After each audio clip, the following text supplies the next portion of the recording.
I think there's a scenario you have to do in your mind on what happens if this year doesn't manifest the way Chris talked about. I don't think it needs to be 30 to 35%, but if we're not rolling out of next year, or I guess now this year at plus 10 to 15%, maybe a little bit better year over year, there's going to be some pretty dramatic reshuffling of truckload capacity and probably even that longer tail of brokerages that just aren't able to swing it anymore. I don't know anyone of any credibility that would argue that this industry can survive another year like 23 and 24. It's infeasible. So understanding that fundamental cost pressure does come into the equation at that point, I would think we don't need the 30 to 35, although I think it's totally possible. I think 10 to 15% by the end of the year would give you a year of like 20%. And you split the difference and say the market's grown at 10% CAGR over those 2 years. So I think that's probably generally what we would need.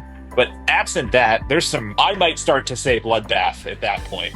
If we're having this conversation in 2026 and we only exited the year at like plus 2 or 3%. We're probably in a macroeconomic recession too at that point. I'm not an economist, but I would have to imagine that the correlation there would have to put us in some sort of like macroeconomic calamity.